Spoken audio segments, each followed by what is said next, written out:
All right, Schlockmeisters fans, another review from my previous channel. It's the Medusa Touch. Let's check it out. The last words. They've lost radio contact. Achilles 6, the mission that was to inaugurate man's first permanent station on the moon. That guy watching that television program was Richard Burton. And now he's getting bashed in the head.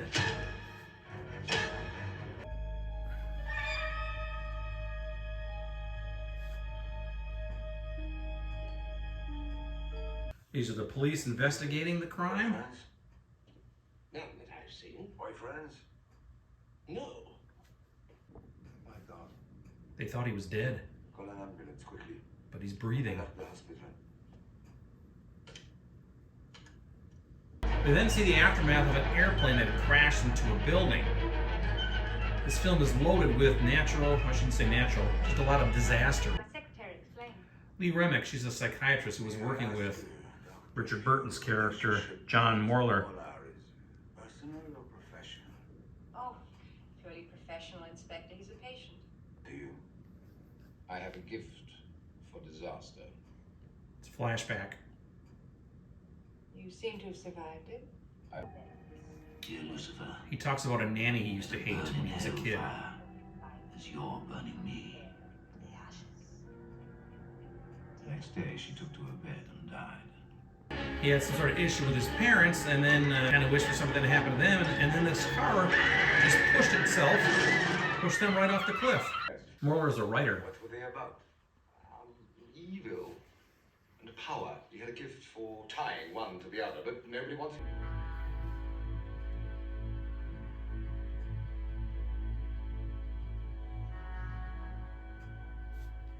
Looking through John's stuff, he has newspaper reports of all kinds of various disasters that have occurred. Murders.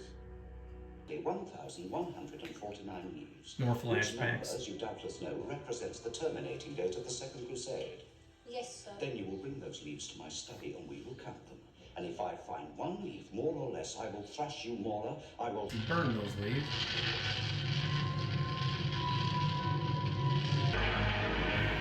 And the whole place went up in flames.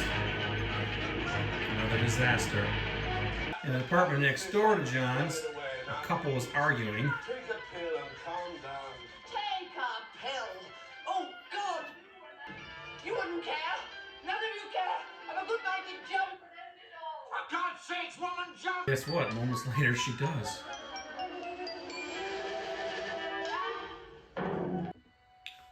You see some videos of people who allegedly have some telekinetic abilities. Apparently, John has the power just to create disasters. Doctor, my wife and I had a baby. It was born deformed, withered. Just a simple read. Something greatly disturbed the man. I swear.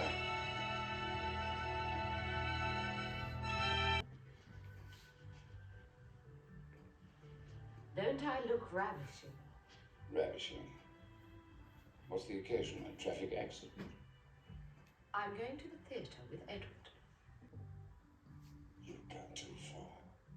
Dear boy. Oh, I doubt it. Well, there's only really one issue. Are you prepared to let her go? Let her go? My dear fellow, if I weren't a faintly interested party, I'd appear for you myself. Goodbye, my dear husband. And don't expect me back. I won't. Companion had been killed in a car crash on the Bayswater Road. They didn't make it. Well, I can understand how after your baby's death, both of I made it happen. Something is going on. It's growing stronger almost every hour. John in the hospital. You don't believe me? Please, we'll talk about it tomorrow. Tomorrow. For God's sake, Sonnenfeld. I killed my father. I killed my mother. I killed my wife. It's not just a damned headache. What am I? How can I will death? Remember that airplane we saw earlier? Something's wrong.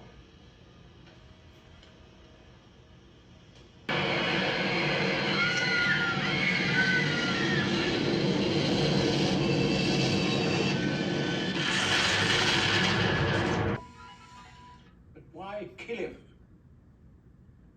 I think it must have been because she believed he was going to do something worse. Unstable. He suspects Lee Remick. He said, the space shot is nearing the moon, Sonnenfeld. In 2 hours it goes into orbit. You have my word, it won't return.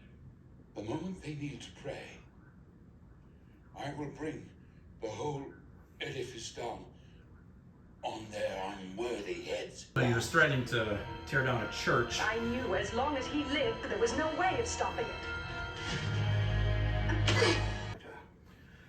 But he's still alive, he survived that attack, and this whatever event is going on at this church is still going to happen. Couldn't we go above the deep?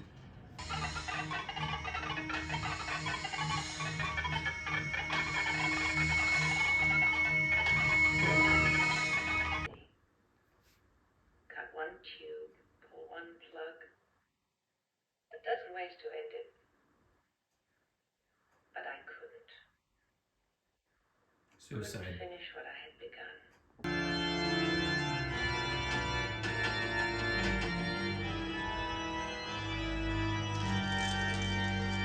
There is one thing we can do. I'll buy it at any price. Throw a bomb scare.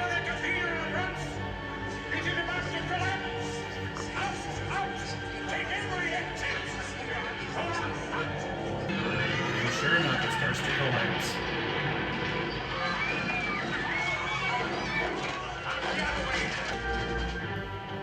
And we have complete chaos. The inspector tries to go to the hospital to stop John.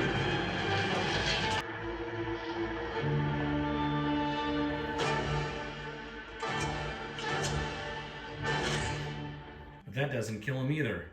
And then he scribbled on a piece of paper, did John. Windscape.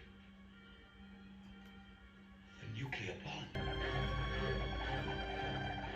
I am the man with the power to create catastrophe.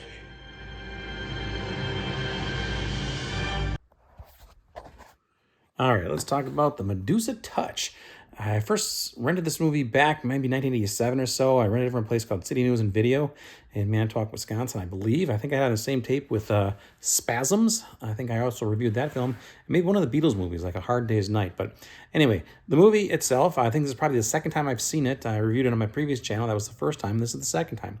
Or maybe I saw it once before. Besides that, who knows? But anyway, it stars Richard Burton. The movie starts with him watching a television program of like a space disaster unfolding in front of him. A shuttle had run into some problems out in space. So then he gets bonked on the head by somebody wielding a statue.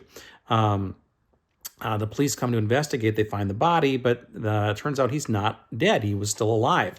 So they bring him to the hospital. The rest of the film, he's under sedation, basically in a coma. But then we see a series of flashbacks to find out what happened, how we got to that point. Well, it turns out the police interview Lee Remick, who was a psychiatrist who was treating John. And John has this penchant for disaster. Like when he was a kid, he had this nanny that he hated and he wished that she was dead. The next day she died. He had a thing with his parents. And the next, shortly after that, his parents died. They got pushed off of a cliff by their own car, which he had just been in, had John. It just started moving by itself. So it's like he wills these things to happen. He has an issue with his wife. His wife wants to leave him for another man. And she says, "Don't expect me to return." And he says, I don't. And then he apparently died. She apparently died with her boyfriend on the way to some play they were going to or something, theater. And he seems to be able to wield all these not natural disasters, just disasters, like a plane crashing into a building, fires, all kinds of things. And he seems to be like a bitter man too, because like I said, he went after his wife. He talks about his parents. I killed my mom. I killed my dad. I killed my wife, and there's some sort of gigantic event that's going to go on at this church. Now, slowly but surely, the inspector starts to believe that he has some sort of psychic disaster abilities. Lee Remick believed it too. In fact, we find out that Lee Remick was the one who actually bonked him on the head with that statue and tried to kill him because she knew he was doing these things and she tried to stop him. She then commits suicide herself when the cop is closing in on them. Meanwhile, there's this, like I said, there's this giant church that was having some sort of big event going on, and from his hospital bed, he's wielding something to happen there. And that's what happens. The place starts to collapse and crush. People are going to be, killed and crushed by giant pieces of cement, whatever. So the cop runs to the hospital to try to kill John himself by unplugging all of his IVs and everything. But that doesn't kill John either. And John, in fact, shakes his hand a little bit and scribbles the word wind scale on a piece of paper.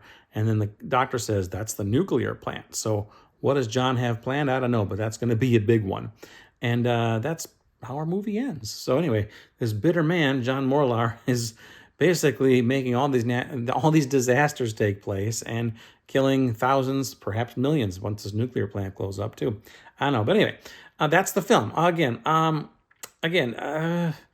I thought this movie was okay. Again, I'd never really seen this before, but it's a decent film. It's a little long in the tooth. It's like an hour and 49 minutes. They probably could have chopped off about 25 minutes of it and had even more, a better version of the film. But it's okay for what it is. It's rated PG. There's a little bit of blood in it, not much. No nudity or anything like that.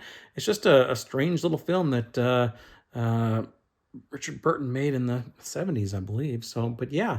That's it. So anyway, I got this Blu-ray DVD combo pack here. I want to say I paid about $25 for this about 5 years ago or so, but yeah, it's not a bad film. So anyway, who put this out? ITV put this out. So anyway, that's it. I got nothing more to say about the Medusa Touch. I'm already rambling as it is. So check it out. Leave some comments. Let me know what you think about it. And if you've seen the movie, tell me what you like or dislike about it. Watch it. Bye.